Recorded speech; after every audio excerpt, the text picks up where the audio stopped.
Kita ke krisis minyak goreng dunia. Sahabat, di belahan bumi manapun Anda berada saat ini, bersiaplah Anda memasuki masa ekonomi yang berat. Gejala inflasi meninggi, turunnya daya beli sudah menjadi gejala dunia. Namun, kita membicarakan hal yang lebih rinci sedikit tentang cooking oil atau minyak goreng dari kacamata dunia. Kita mulai dari Indonesia. Indonesia sebagai negara penghasil minyak sawit terbesar di dunia, memblok ekspor minyak sawit karena efek dari pengusaha minyak sawit main dengan birokrasi, mengekspor melebihi domestic market needs, melebihi kebutuhan pasar di dalam negeri secara domestik karena didorong oleh rasa ingin cepat kaya, dan pejabatnya pun ikut bermain kong kali kong dengan para oligark. Maka terjadi kelangkaan minyak goreng di Indonesia. Rakyat teriak. Dan tindakan berikutnya untuk menyelamatkan muka pejabat, sekarang mereka melakukan pemblokadean pengiriman minyak sawit ke seluruh dunia. No ekspor. Ini membuat dunia panik. Kita semua tahu, dua negara penghasil minyak bunga matahari sekarang lagi berperang. Ada juga minyak goreng lainnya, misalnya minyak sayur berbahan kedelai atau soybean oil. Namun saat ini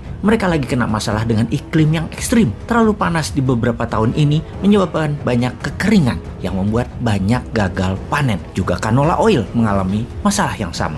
Pertanyaannya, bagaimana Anda mendapatkan cooking oil dengan semua masalah itu di dunia? Memang tidak semua masakan memerlukan cooking oil, tetapi tetap saja diperlukan. Bahkan Anda memakan salad sekalipun terenak disiram sedikit olive oil atau minyak zaitun pada salad dressingnya atau mayonesnya. Minyak goreng ada sedikit di mana-mana pada setiap masakan utama, pada saat memanggang, menumis, bahkan pada tepung untuk pizza pakai cooking oil. Dan saat ini supply cooking oil mulai terbatas. Apa rencana kedua Anda? Apa kita harus menimbun minyak goreng di rumah? Sejauh ini, cooking oil di seluruh dunia sudah meningkat 23% harganya. Di Indonesia, bahkan lebih tinggi lagi. Kita rincikan akar masalahnya. Ukraina mengekspor 5,4 juta ton minyak bunga matahari per tahunnya dan memenuhi hampir 50% kebutuhan sunflower oil dunia. Karena sedang berperang, tidak ada lagi suplai dari Ukraina terhadap minyak bunga matahari tersebut. Rusia juga penyedia sunflower oil sekitar 25% kebutuhan dunia, dan Rusia sedang kena sanksi ekonomi saat ini. Kita ke Kanada sekarang. Sebagai negara terbesar penghasil rapeseed oil, Kanada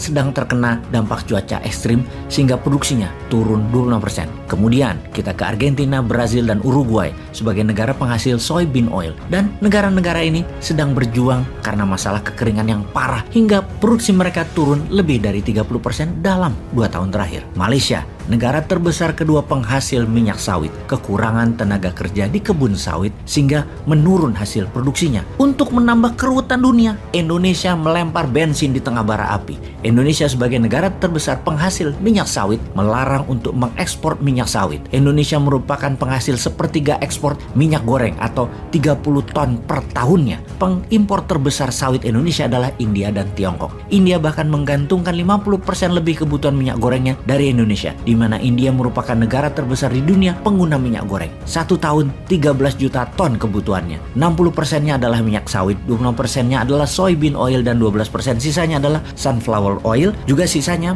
macam-macam minyak lagi seperti minyak zaitun misalnya. Kalau diperhitungkan per orangnya, India membutuhkan 19 kg minyak goreng cooking oil per tahunnya. Kebutuhan tersebut Indonesia memenuhi lebih dari 50%, kemudian Malaysia 30%. Diperkirakan India efek kekurangan cooking oil dan terbatasnya persediaan akan membuat harga naik cooking oil tersebut mendekati 30% dan akan membawa 1% inflasi di India. Bayangkan Indonesia bisa membuat India inflasi. Ini membuktikan Indonesia negara global player sejak awalnya. Memang takdirnya Indonesia itu adalah jadi negara besar. Secara keseluruhan dunia, sekarang harga minyak sawit sudah meningkat 55% di pasar Amerika. Harga soybean meningkat 27%. Rapeseed oil naik 50% di Eropa juga Amerika, dan semua ini kedepannya akan semakin buruk. Jadi sebagai konsumen, apa yang harus Anda lakukan? Menimbun minyak goreng di rumah? Karena di Eropa Barat saat ini, semua minyak goreng, sunflower oil, rapeseed oil, olive oil hanya boleh membeli tidak lebih 2 botol minyak goreng per orangnya. Semua sudah dibatasi. Ada lagi kemungkinan lain, di mana 15% cooking oil ini dipakai sebagai bahan bakar saat ini.